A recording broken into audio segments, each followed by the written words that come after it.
9-ാം തീയതി രാത്രി വെറും രാവിലെ ഒരു ചാൺ മാത്രമുണ്ടായിരുന്ന ഖബർ വൈകിട്ടായപ്പോഴേക്ക് അത് ഉയർന്നു പൊങ്ങുന്നു. പിന്നീട് നമ്മൾ കണ്ടത് അതിനു മുകളിൽ പച്ചപുതക്കുകയും മന്ത്രിച്ച് വെള്ളം ബറക്കത്ത് എടുക്കാൻ വേണ്ടി കുപ്പിയിൽ വെള്ളം കൊണ്ട് വന്ന് വെച്ച് അതിന് ചുറ്റും പ്രതീക്ഷയോടുകൂടി നോക്കി നിൽക്കുന്ന, സ്വലാത്ത് ചൊല്ലുന്ന, ദിക്റ് ചൊല്ലുന്ന, അതുപോലെ തന്നെ ആ ഖുറാത്തങ്ങളുടെ കറാമത്ത് പറയുന്ന ആളുകളെ, പുരോഹിതന്മാരെ ഇന്ന് എപി സംസ്ഥയിൽ നമ്മൾ കാണുകയാണ്. ഒരൊറ്റ ദിവസം കൊണ്ട് ഒരു ജാറം എങ്ങനെയാണ് കേരളത്തിൻ്റെ മണ്ണിൽ പാവപ്പെട്ട വിശ്വാസികളെ ചൂഷണം ചെയ്യാൻ വേണ്ടി എങ്ങനെയാണ് പുരോഹിതന്മാർ പടുത്തുണ്ടാക്കുന്നത് എന്ന് ഓരോ ദിവസവും നമ്മൾ കാണുകയാണ്. അതുകൊണ്ട് തന്നെ ഇത്തരക്കാരുടെ ഈ ചൂഷണത്തെ, കാപട്യത്തെ വളരെ ഗൗരവത്തോടുകൂടി അതിനെ ശ്രദ്ധിക്കാൻ, ഈ രൂപത്തിലുള്ള ചൂഷകന്മാരിൽ നിന്ന് പൂർണ്ണമായി മാറി നടക്കാൻ നമുക്ക് ഓരോരുത്തർക്കും കഴിയേണ്ടതുണ്ട്. അസ്സലാമു അലൈക്കും വറഹ്മത്തുള്ളാഹി വബറകാതുഹു. അൽഹംദുലില്ലാഹി റബ്ബിൽ ആലമീൻ വലാ അഖിബത്തു ലിൽ മുത്തഖീൻ വലാ ഉദ്വാന ഇല്ലാ അലൽ ളാലിമീൻ വനുസല്ലി നുസല്ലിം വലാ ഖതമൽ അംബിയാഇ വൽ മുർസലീൻ വഅലാ ആലിഹി വസ്വഹ്ബിഹി അജ്മഈൻ അമ്മാ ബഅദ്. ഏറെ പ്രിയമുള്ളവരെ, ഒരു മാസത്തോളമായി ഒരു സംവാദവുമായി ബന്ധപ്പെട്ട ചർച്ചകൾ ദിനേനെ നമ്മൾ കണ്ടുകൊണ്ടിരിക്കുകയാണ്. വ്യവസ്ഥ എഴുതുകയും കൃത്യമായി സമയം നിശ്ചയിക്കുകയും ചെയ്ത ഒരു സംവാദം. എന്നാൽ സംവാദത്തിൻ്റെ തൊട്ടു തലേതൻ ന്യായങ്ങൾ പറഞ്ഞ് എപി സമസ്തയുടെ അതുമായി ബന്ധപ്പെട്ട ഭാരവാഹികൾ ഒരു ഉളുപ്പുമില്ല എന്ന് വേണമെങ്കിൽ പറയാം. യാതൊരു രൂപത്തിലും എഴുതിയ വ്യവസ്ഥക്ക് ഒരു പ്രാധാന്യവും കൽപ്പിക്കാതെ പെട്ടെന്ന് പിന്മാറിയ അവസ്ഥയാണ് നമ്മൾ കണ്ടത്.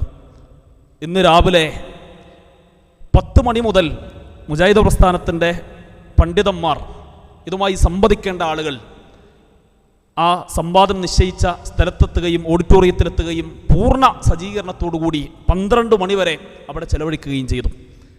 ഈ സംവാദത്തിന് ഊറ്റത്തോടുകൂടി വെല്ലുവിളിച്ച ഒരാളെയും അവിടെ കാണാൻ കഴിഞ്ഞില്ല എന്നത് യാഥാർത്ഥ്യമാണ്. എന്തുകൊണ്ടാണ് മുജാഹിദ് പ്രസ്ഥാനവുമായി കേരളത്തിലെ കാന്തപുരം സമസ്തക്കാർക്ക് സംവദിക്കാൻ കഴിയാതെ വരുന്നത് എന്ന് ഇന്ന് ഒരു പ്രത്യേക വിശദീകരണമില്ലാതെ ഏതൊരാൾക്കും മനസ്സിലാക്കാൻ കഴിയുന്ന യാഥാർത്ഥ്യമാണ്.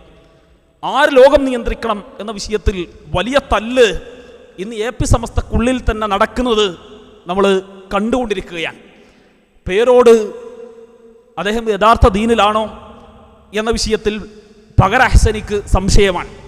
പകർ അഹ്സനി പറയുന്നത് ശരിയാണോ എന്നത് പേരോടിന് സംശയമാണ്. പരസ്പരം അങ്ങോട്ടും ഇങ്ങോട്ടും കുഫർ ആരോപിക്കുന്ന, കളവ് ആരോപിക്കുന്ന ഒരു കറാമത്ത് പറഞ്ഞാൽ ഹോട്ടൽ കത്തിച്ച കറാമത്ത് പറയാൻ പറ്റുമോ, അല്ലെങ്കിൽ അത് നെറികേടാകുമോ, അല്ലെങ്കിൽ അത് ഔലിയാക്കളെ പുകഴ്ത്തലാകുമോ എന്ന വിഷയത്തിൽ അവർക്കിടയിൽ തന്നെ അതിരൂക്ഷമായ രൂപത്തിൽ അങ്ങോട്ടും ഇങ്ങോട്ടും എന്തു പറയണമെന്ന വിഷയത്തിൽ വലിയ അഭിപ്രായ ഭിന്നത നിലനിൽക്കുന്നത് നമുക്ക് കാണാം. ഈ ഒരു സന്ദർഭത്തിൽ മുജാഹിദ് പ്രസ്ഥാനവുമായി സംവാദത്തിന് വന്നാൽ അവർക്കിടയിൽ തന്നെ ഉണ്ടാകുന്ന വലിയ പ്രതിസന്ധിയെക്കുറിച്ച് ബോധവും ബോധ്യവും ഉള്ളത് കൊണ്ടാണ് അവസാന സന്ദർഭത്തിൽ ഒരു മുന്നറിയിപ്പുമില്ലാതെ തടി സലാമത്താക്കാൻ ഇത്തരക്കാർ ശ്രമിച്ചത് എന്ന് നമ്മൾ ഓരോരുത്തരും മനസ്സിലാക്കേണ്ടിയിരിക്കുന്നു. ഇന്ന് ഈ സമസ്തക്കാരുടെ കീഴിൽ വലിയ രൂപത്തിൽ ആത്മീയ ചൂഷണത്തിൻ്റെ പല വാതിലുകളും പല വടികളും നമ്മൾ കാണുകയാണ്. ഈ അടുത്ത ദിവസം എപി സമസ്തയിലെ മുശാവറ അംഗം മരണപ്പെട്ടു. ഖുറാത്തങ്ങൾ എന്ന് പറയുന്ന അദ്ദേഹം മരണപ്പെടുകയും അദ്ദേഹത്തിൻ്റെ മരണവുമായി ബന്ധപ്പെട്ട് ആ ഖബറുമായി ബന്ധപ്പെട്ട ഫോട്ടോകൾ സോഷ്യൽ മീഡിയയിൽ നമ്മൾ കാണുകയും ചെയ്തു. 9-ാം തീയതി രാത്രി വെറും രാവിലെ ഒരു ചാൺ മാത്രമുണ്ടായിരുന്ന ഖബർ വൈകിട്ടായപ്പോഴേക്ക് അത് ഉയർന്നു പൊങ്ങുന്നു.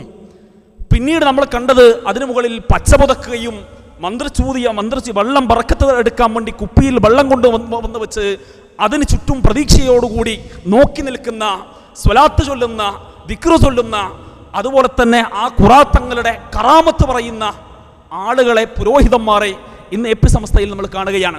ഒരൊറ്റ ദിവസം കൊണ്ട് ഒരു ജാറം എങ്ങനെയാണ് കേരളത്തിൻ്റെ മണ്ണിൽ പാവപ്പെട്ട വിശ്വാസികളെ ചൂഷണം ചെയ്യാൻ വേണ്ടി എങ്ങനെയാണ് പുരോഹിതന്മാർ പടുത്തുണ്ടാക്കുന്നത് എന്ന് ഓരോ ദിവസവും നമ്മൾ കാണുകയാണ്.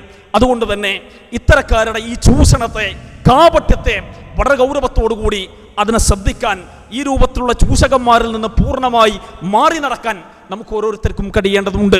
അതുപോലെ തന്നെ ലോകം നിയന്ത്രിക്കണം, CM ലോകം നിയന്ത്രിക്കണോ? അതിന് മുൻപായി ഇവരുടെ മാലമൗലൂദുകളിലൂടെ ലോകം നിയന്ത്രിക്കുന്നത് മുഹ്യിദ്ദീൻ ഷെയ്ഖ് അബ്ദുൽ ഖാദർ ജീലാനി ആയിരുന്നു എന്ന് പറഞ്ഞ ആളുകളാണ്. യാ ഖുതുബാഹ ലിസ്സമാ വൽ അർളി ഔസഹുമാ യാ ഫൈള ഐനൈ വുജൂദിഹിം വഐസഹുമാ. വാനലോകത്ത് നിന്ന് ആകാശത്തെയും ഭൂമിയെയും നിയന്ത്രിക്കുന്ന ശൈഖ്, വാനലോകത്ത് നിന്ന് മഴ പെയ്യിപ്പിക്കുന്ന ശൈഖ്, ഈ രൂപത്തിൽ മക്കാ മുശ്രിക്കുകളെക്കാളും അധപ്പതിച്ച വിശ്വാസത്തിലേക്ക് കേരളത്തിലുള്ള സമസ്ത പുരോഹിതന്മാർ പാവപ്പെട്ട മുസ്ലിമീങ്ങളെ കൊണ്ടെത്തിക്കുന്ന ഈ രൂപത്തിലുള്ള ഗദ്യങ്ങളും പദ്യങ്ങളും നമ്മൾ കണ്ടുകൊണ്ടിരിക്കുകയാണ്. അതുപോലെ തന്നെ ഈ അടുത്ത ദിവസങ്ങളിലാണ് മമ്പുറം ആണ്ട് നേർച്ച സമാപിച്ചത്. ഇവരുടെ ഭാഷയിൽ മമ്പുറം തങ്ങളും ലോകം നിയന്ത്രിക്കുന്ന ആളാണ്. അപ്പോൾ എത്ര ആളുകളാണ് ലോകം നിയന്ത്രിക്കുന്നത് എന്ന് ഇവർക്കിടയിൽ തന്നെ അഭിപ്രായ ഭിന്നതയുണ്ടാകുന്ന. ഇനി ഒരാൾ മരിച്ചാൽ അത് ഏത് നിയന്ത്രിക്കണം, ഏതാളും നിയന്ത്രിക്കണം എന്ന രൂപത്തിൽ ചർച്ച നടത്തേണ്ട അവസ്ഥയിലേക്ക് കേരളത്തിലുള്ള സമസ്തക്കാർ അധപ്പതിച്ച വാർത്തകൾ ഇതുമായി ബന്ധപ്പെട്ട് നമ്മൾ കാണുകയുണ്ടായി.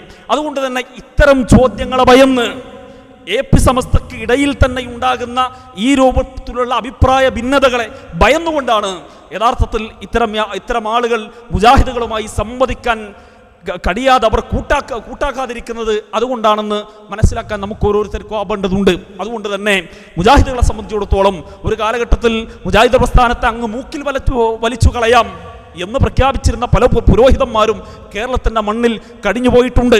1983 കൊട്ടപ്പുറം സംവാദത്തിന് ശേഷം മുജാഹിദ് പ്രസ്ഥാനം ഇവിടെ ഉണ്ടാവില്ല എന്ന് പ്രഖ്യാപിച്ച പുരോഹിതന്മാരുണ്ടായിരുന്നു. എന്നാൽ അതേ സംവാദം കേട്ടുകൊണ്ട് മുജാഹിദ് പ്രസ്ഥാനത്തിൻ്റെ വഴിയിലേക്ക് കടന്നു വന്ന അനേകം ഫൈസിമാരെയും ദാരിമിമാരെയും സഖാഫിമാരെയും കേരളത്തിൻ്റെ മണ്ണിൽ ഇന്നും നമുക്ക് കാണാം. ഇന്നും മുജാഹിദ് പ്രസ്ഥാനം ഇവിടെയുണ്ട്. 100 വർഷത്തെ പാരമ്പര്യമുള്ള അടിസ്ഥാനപരമായ രൂപത്തിൽ വളരെ ഔദ്യോഗികമായ രൂപത്തിൽ പ്രവർത്തിക്കുന്ന ഒരു മഹത്തായ സംഘടന ഇവിടെയുണ്ട്. ഇന്ന് ഈ പ്രോഗ്രാമിൻ്റെ ലൈവിൽ വന്നുകൊണ്ട് പല രൂപത്തിലുള്ള വെല്ലുവിളികളും നടത്തുന്ന പുരോഹിതന്മാരെ നമുക്ക് കാണാം. അതുകൊണ്ട് തന്നെ വളരെ ആധികാരികമായി ഇവിടെ പ്രഖ്യാപിക്കാൻ ആഗ്രഹിക്കുകയാണ്. സംഘടനാപരമായി ആധികാരികമായി ഏതു പ്രസ്ഥാനമാണെങ്കിലും, അത് AP ആയിക്കൊള്ളട്ടെ, EK ആയിക്കൊള്ളട്ടെ, സംസ്ഥാന ആയിക്കൊള്ളട്ടെ, ഏത് പടി ആയിക്കൊള്ളട്ടെ, മുജാഹിദ് പ്രസ്ഥാനവുമായി ഔദ്യോഗികമായി സംവദിക്കാൻ തയ്യാറുള്ള ആരുടെ വെല്ലുവിളിയും വളരെ ആർജവത്തോടുകൂടി ആണത്തത്തോടുകൂടി ഏറ്റെടുക്കാൻ മുജാഹിദ് പ്രസ്ഥാനത്തിൻ്റെ പണ്ഡിതന്മാർ ഇവിടെ ഉണ്ട് എന്ന് വളരെ ഗൗരവത്തോടുകൂടി ഉണർത്താൻ ആഗ്രഹിക്കുന്നു.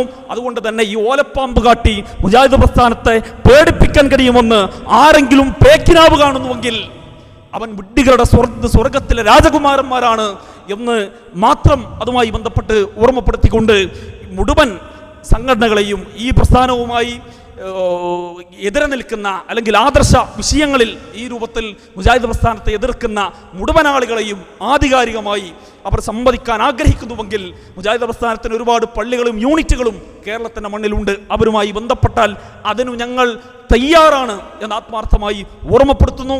അല്ലാഹു സുബ്ഹാനഹു വ തആല സത്യമായി മനസ്സിലാക്കാൻ റബ്ബ് നമുക്ക് ഓരോരുത്തർക്കും തൗഫീഖ് നൽകി അനുഗ്രഹിക്കുമാറാകട്ടെ. വൽഹംദുലില്ലാഹി റബ്ബിൽ ആലമീൻ. അസ്സലാമു അലൈക്കും വറഹ്മത്തുള്ളാഹി വബറകാതുഹു.